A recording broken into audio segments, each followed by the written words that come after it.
Selamat sore, Assalamualaikum warahmatullahi wabarakatuh. Pertemuan kita kali ini membahas tentang strategi penetapan harga. Harga selalu dianggap sebagai hal penting dalam strategi marketing. Namun, strategi harga bisa memberikan dampak yang besar terhadap sales dan profit. Topik outline kita kali ini ada 4. Yang pertama itu new product pricing strategis, product mix pricing strategis, price adjustment strategis, dan price change. Strategi harga untuk produk baru. Yang pertama itu skimming price, market skimming price, yaitu menetapkan harga awal yang tinggi ketika produk baru diluncurkan dan semakin lama akan semakin turun harganya. Contohnya Nokia. Nokia sewaktu pertama kali dimunculkan itu, di launching, menawarkan harga handphone yang lebih tinggi dari pesaingnya, seperti Ericsson dan lainnya.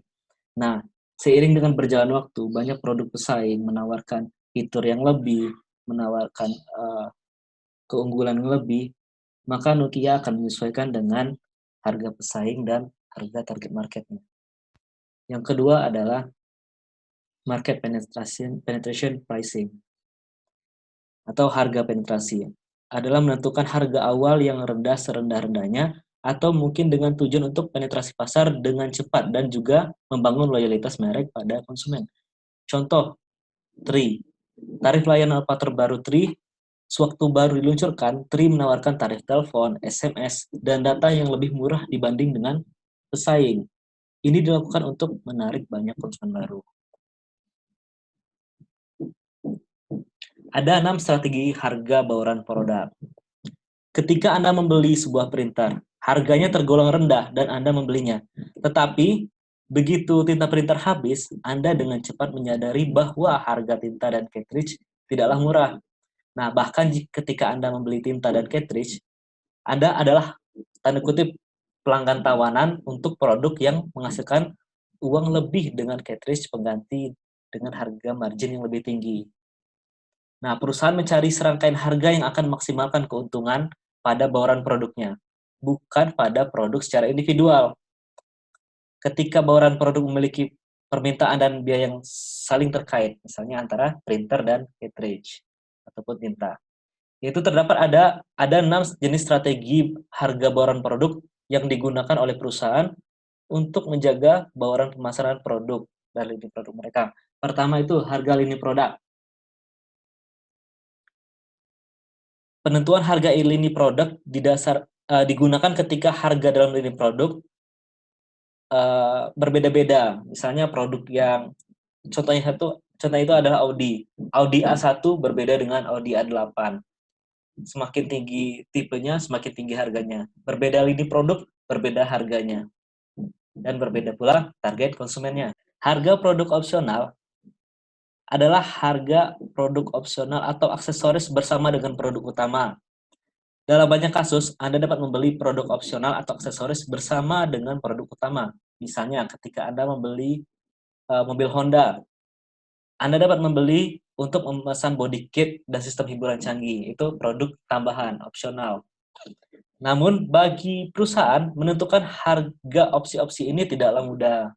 Mereka harus memutuskan dengan hati-hati item-item mana saja yang termasuk ke dalam harga dasar dan mana saja yang ditawarkan sebagai produk opsional.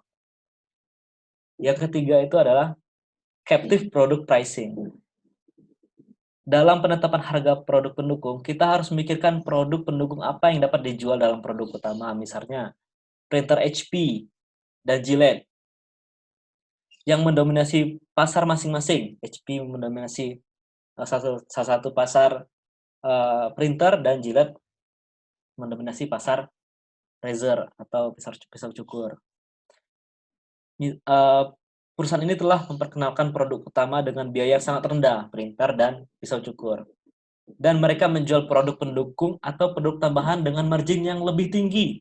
Printer tidak bekerja tanpa cartridge dan pisau cukur tidak bekerja tanpa pisau. Nah, jadi jika margin tinggi untuk cartridge dan blades, merek-merek ini mampu memberikan produk utama dengan harga yang murah, tetapi dengan harga produk tambahan yang lebih tinggi.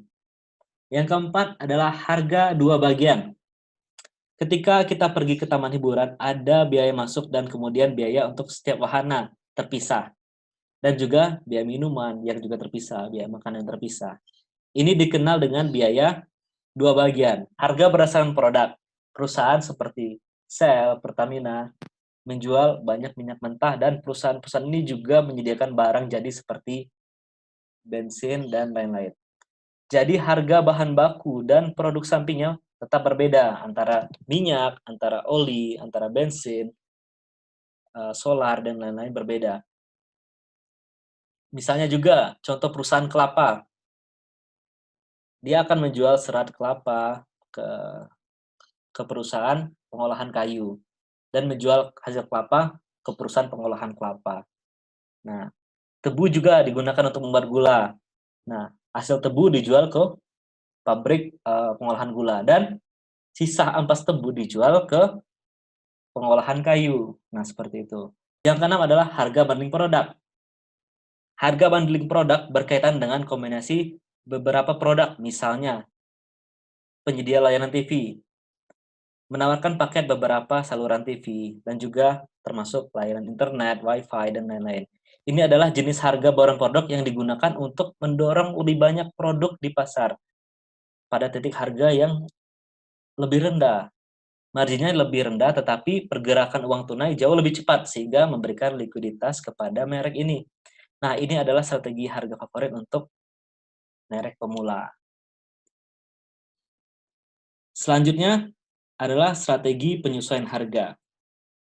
Perusahaan harus menyesuaikan harga dasar mereka untuk memperhitungkan perbedaan pelanggan dan situasi. Ada 7 strategi penyesuaian harga. Yang pertama, diskon dan potongan harga. Diskon dan potongan harga, mengurangi harga untuk mendapatkan respon pelanggan. Strategi ini dapat dilakukan dalam berbagai bentuk. Diskon dapat diberikan sebagai diskon tunai, pengurangan harga bagi pembelian lebih, juga diskon berdasarkan kuantitas tertentu, yang merupakan pengurangan harga untuk membeli dalam jumlah besar. Diskon musiman juga termasuk dalam diskon dan potongan harga. Yang kedua, harga tersegmentasi, yaitu menyesuaikan harga yang berbeda berdasarkan pelanggan, produk, atau lokasi. Beda segmentasi akan beda harga. Yang ketiga adalah harga psikologis. Harga psikologis terjadi ketika penjual mempertimbangkan psikologis konsumen untuk suatu harga produk. Misalnya, sebotol parfum dijual dengan harga 1 juta, mungkin hanya bermodal 50.000. Tetapi orang akan bersedia membayar 1 juta karena harga tinggi menunjukkan bahwa parfum tersebut adalah sesuatu yang istimewa dan berkualitas. Yang ketiga adalah harga promosi. Harga promosi disebut juga harga produk sementara atau harga di bawah umumnya dan terkadang di bawah dari biaya. Harga promosi dapat berupa diskon dari harga normal untuk meningkatkan penjualan dan mengurangi persediaan. Juga harga pada event khusus atau pada musim khusus untuk menarik lebih banyak pelanggan. Bahkan garansi produk yang lebih lama atau pemeliharaan maintenance secara gratis adalah bagian dari harga promosi. Yang kelima adalah harga geografis. Digunakan untuk pelanggan di berbagai bagian negara atau dunia. Beda negara, beda harga. Ada 6 strategi harga geografis. Yang pertama itu harga FOB origin, free on board origin. Yang kedua, penentuan harga yang seragam di setiap negara. Yang ketiga, harga zona, beda zona di negara tertentu, beda harga. Di zona A, misalnya di Asia, berbeda harganya dengan di Eropa, berbeda dengan harganya di Australia. Yang keempat adalah harga tidak dasar. Penjual memilih kota tertentu sebagai titik dasar dan menagih pelanggan semua biaya pengiriman yang terkait. Misalnya antara Jakarta ke Singapura, ditambah dengan biaya pengiriman. Yang kelima adalah harga penyerapan barang. Penjual menanggung semua atau sebagian dari biaya pengiriman sebagai insentif untuk menarik konsumen di pasar yang kompetitif. Selanjutnya ada harga dinamis. Harga dinamis ketika harga disesuaikan terus-menerus untuk memenuhi karakteristik dan kebutuhan pelanggan dan situasi tertentu. Jadi pada waktu tertentu harganya akan berbeda. Misalnya pada hari raya, pada hari lebaran itu harganya akan berbeda. Produk sembako bisa jadi contohnya. Yang ke-7, harga internasional adalah ketika harga ditetapkan di negara tertentu berdasarkan faktor spesifik negara seperti kondisi ekonomi, kondisi kompetisi, hukum dan regulasi, infrastruktur, pemasaran, dan tujuan perusahaan. Perusahaan yang memasarkan produk mereka secara internasional harus memutuskan harga apa yang akan dibebankan di berbagai negara tempat mereka beroperasi. Selanjutnya adalah price change, perubahan harga. Perubahan harga dapat terjadi karena ada beberapa faktor. Yang pertama, penurunan harga, dan kedua ada peningkatan harga.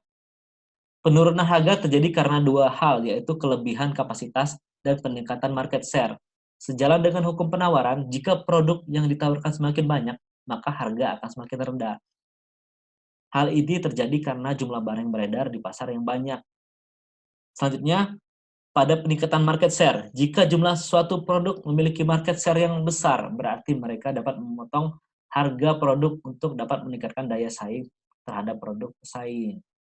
Kemudian, pada peningkatan harga, harga akan naik jika terjadi tiga hal, yaitu peningkatan biaya, peningkatan permintaan, dan kekurangan penawaran. Jika biaya produksi suatu produk meningkat, maka akan meningkatkan harga jual dari produk tersebut. Kemudian jika terjadi peningkatan permintaan dan penawaran sedikit, maka kebutuhan konsumen tidak dapat terpenuhi sehingga harga produk menjadi tinggi. Misalnya pada hari raya terjadi kenaikan harga bahan pokok karena produk yang tersedia di pasar tidak memenuhi permintaan konsumen. Reaksi konsumen terhadap perubahan harga. Pada peningkatan harga, konsumen menganggap bahwa produk yang ditawarkan tersebut menarik karena dijual dengan harga yang tinggi atau harga premium. Selain itu, konsumen juga menganggap bahwa perusahaan mampu memberikan kualitas yang tinggi dengan harga yang tinggi pula. Pada penurunan harga, konsumen akan menganggap bahwa ada model terbaru yang akan di-launching. Jika konsumen berpikir negatif, mereka akan berpikir bahwa produk tersebut tidak laku di pasaran sehingga menurunkan harganya. Terima kasih, sekian pertemuan kita hari ini. Don't forget to subscribe, like, and share. See you.